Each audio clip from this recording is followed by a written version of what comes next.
Jehan Perera, Executive Director, National Peace Council of Sri Lanka, now joins us live from Colombo. Thanks so much for joining us. My first question to you, big news development coming in from Sri Lanka.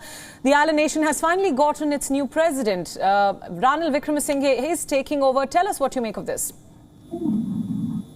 Well, Ranil Wickremesinghe was the acting president, and he was the nominee of the ruling party, which has a 2/3 majority in parliament. So he was the front runner, and it looks like the ruling party has held together and voted for their candidate. The problem, however, is that the ruling party has met with a lot of opposition from people over the last 4 months, and so much so that the president, the former president, the Prime Minister, cabinet of ministers were literally driven out of power by the people's protests. And this is not just a ragtag band of leftists and university students. Those who came for the protests represented a wide cross-section of society. We're already seeing protests break out on the streets of Sri Lanka in opposition of the election of the new president. Tell us more about that. Is there a security risk as of now? Well, it remains to be seen how the protest people's movement will now respond. The people, the ones who are at the protest site are very small in number, and they need to call on the general population to come for the protest. It is likely, though, that given the magnitude of the victory, it's a very significant victory, 130 seats versus about 80, that people will prefer to try to give the acting president, the new president, a chance to come out with his policies as well as the decisions he makes. For instance, with regard to the Prime Minister, he made a very conciliatory speech. He said, he named people, he named the parliamentarians and said, come work with me. And he is different from the ruling party. He's coming from the opposition himself. He represents only 1 seat in parliament, but he's a person of great intellectual skill and experience. So he is different from those who voted him. And we have to hope that he will be different from them, because they are the ones, the ruling party is what the people rejected. And president now, he's been elected by them, but he doesn't really come from them. Jehan, just talking about the speech, some of the statements that stand out, of course, he clearly said that Sri Lanka is facing a very difficult situation right now, something that the world has been talking about. People have been queuing up for essentials. There is a stifling economic crisis followed by a complete vacuum in the political leadership. Now that there is a new president, tell us about some of the challenges cut out for him. I mean, the main challenge is to fill the state coffers with dollars, because it's zero at the moment. And for that, he needs international support. There's no way we can on our own generate those dollars. So we need to get it from friendly governments and from the IMF. IMF will take time. So we then rely on friendly governments to come up with the bridging finance. Only India really has come up in the past 3 months with generous support. Others have come with just driblets, and that's not sufficient. So it's going to be a challenge to him to raise that funding, and therefore he has to show that there is support for him from the people and from the rest of the political parties. Now, all the political parties in parliament, almost all of them opposed him. The opposition parties, the major Tamil party, the major Muslim party, the 2 main opposition parties were in opposition to him. But he has won. He has to win them over. If he does not win them over, then I'm afraid we are going to be in for a very, very difficult period. Jehan, thanks for those inputs. Stay with us. We'll go back to our correspondent, Dasuni Athaura, who's live with us from Sri Lanka. Dasuni, tell us a little bit about what's happening on the streets of Sri Lanka. We are, of course, getting visuals of protests breaking out as the new president has been named. Is there any update on that?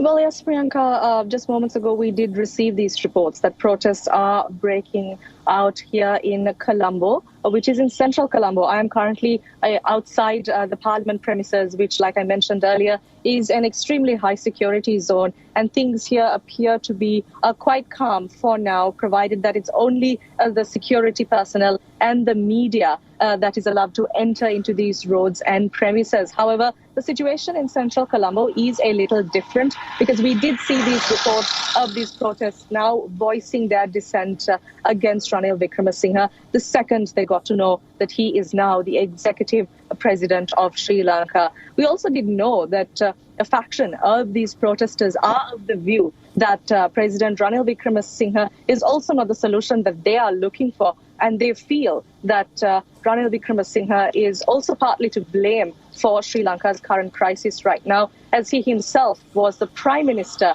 of the island nation for 6 times, and that this economic crisis was also to blame during his times of power as well. So that is sort of the thought of these protesters, who feel that President Wickremesinghe might also not be the right fit to sort of take Sri Lanka out of this crisis. Right, Jehan, I want to take the same question from you. Do you think the current president, Wickremesinghe, is the right fit to lead the country out of this ongoing crisis? Well, now he has to be the right fit, because he is what we have. And as I said, he has a lot of experience. He is very intelligent. He has in the past not maybe been able to reach out to the people. He has not been able to show the empathy and the care for people that the people would want. As I said also, but he is different from the Rajapaksas. He has been a lifelong opponent of theirs, in fact. And it is very ironic that he should be their candidate at this election. Now, the challenge, what we would want him is to put systems right. The systems that permitted huge amounts of corruption and abuse of power. And as your correspondent said, yes, he has been part of the political system for 3 decades, at least 4 decades. Right. So he is also to blame for it. But I'm hopeful that he has learned his lessons. He has now come to the #1 spot. He's very powerful. In the past, he was not so powerful as he is now. And now he's much older and wiser. And we have to hope that he will do what is in the best interest of the country and not of those who voted him in today. Right, Jehan. I want to take the next question from Dasuni. Dasuni, what can you tell us about the security concerns that may arise in the next few hours? This is a big news announcement, of course. The island nation has gotten its new president. Ranil Wickremesinghe has taken over. Is there going to be any kind of security arrangement in place to contain the protests that are already erupting? Well, as long as the protests are peaceful, I think there will not be very strict security measures. Obviously, the police will be called on site to sort of handle these protesters, to ensure that these protests are not sort of disrupting the day-to-day lives of motorists and the public. That is sort of normal and standard procedure here. But in the event that these protests turn out to be tense or violent, that's when you have the military personnel who come on ground to sort of assist the police officers as well and to handle this situation. Now, in an extreme event where tensions break out in real huge proportions, that's when curfew will be looked at, or even emergency would be looked at. But as of right now, these protests are also pretty much in their starting and early stages. So we'll really have to give it to time to see how these protests erupt and sort of take place as well, Priyanka. Right. Jehan, coming back to you again, I want to take the same question. Do you have any security concerns about what may happen over the next few hours? Just a few weeks ago, we saw unprecedented protests in Sri Lanka, people entering the presidential secretariat. The former president, Gotabaya Rajapaksa, also fled thereafter, leaving the crisis as it is. So what are your fears going forward? My guess is that the masses of people will want to accept this result, even if it is not what they wanted or expected, but they will know that the system, the constitutional system, the legal system now has given us this result.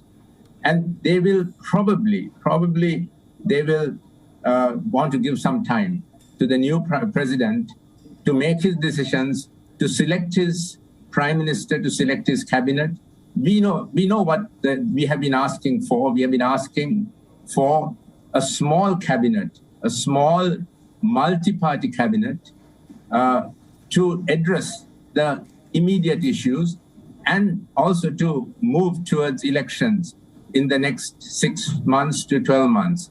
So if the new Prime President goes in that direction, maybe the people will be willing to give him a chance. If he doesn't, and if we see a comeback, say of the Rajapaksas in a big way, and maybe even the president returning, but the president has fled abroad, but doesn't seem to be able to find a place of refuge. And if he also comes back, then that could move towards a worst case scenario where there could be mass protests once again, and which would then meet with this security response. Now we are under a state of emergency, national emergency, declared by the acting president, who is now the president. He has also said that ominously that the security forces can use lethal force. We hope that he doesn't go in that direction. In the past, when he was prime minister, even during the time of the LTT, he ruled with a light hand, which we appreciate, and we hope that he will not go in a different direction this time. Right. I want some more analysis on a very particular question from you, Jehan. Now, as we know, Namal Rajapaksa also was among the Rajapaksas who congratulated Ranil Wickremesinghe on being elected president. The vote numbers do indicate that the Rajapaksas party, the SLPP, also weighed their support behind him. So what does that essentially mean? That the Rajapaksas also weighed behind him and not their own party candidate? No, because Ranil Wickremesinghe was the candidate of the Rajapaksa faction within the ruling party. It is correct that the chairman of the party, Professor Jehan Perera, supported Dallas Allahaperuma, the other candidate, but he was seen as the breakaway candidate. Right. The mainstream candidate was of the ruling party, of the SLPP, of the Rajapaksas, was Ranil Wickremesinghe. So it's not surprising that Namal Rajapaksa should congratulate him, and I'm sure the other Rajapaksas all have congratulated him, because they probably feel that Ranil Wickremesinghe, more than anyone else, can keep the system that brought them to power, which enriched them, intact, while also addressing the economic problems that the country faces. Right. What about the Prime Minister's position? What happens to that now that Wickremesinghe has taken over as president? Now it's Wickremesinghe's call, and that will be very interesting. That will be the first indication whether Wickremesinghe is going to go in the old direction with the old regime, or he is going to have a mind of his own and he will be fair by the Rajapaksas who have brought him to power, but he needs to also go beyond that. And we will see with that in his choice of Prime Minister. Right. Coming back to you, Dasuni, give us a sense of what's happening around you. We are getting reports that protesters are not likely to take this sitting down as there is a new president in power now. What lies ahead? Well, as of right now, from the scenes you see around me, is that there are MPs that are currently leaving Parliament, and the media sort of seems to be scrambling to get a voice cut as well. So that is what's happening right now. Like our expert just mentioned, it will be interesting to see, now that we know who the president is. The next question that the entire country will be waiting to see is that who the Prime Minister of Sri Lanka will be. And for that will also be the first indication of how President Wickremesinghe wants to go about things and wants to go on about this new all-party government, because that appointment will sort of give us an indication as to the thinking pattern of the 8th Executive President of Sri Lanka. WION World is now available in your country. Download the app now and get all the news updates on the move.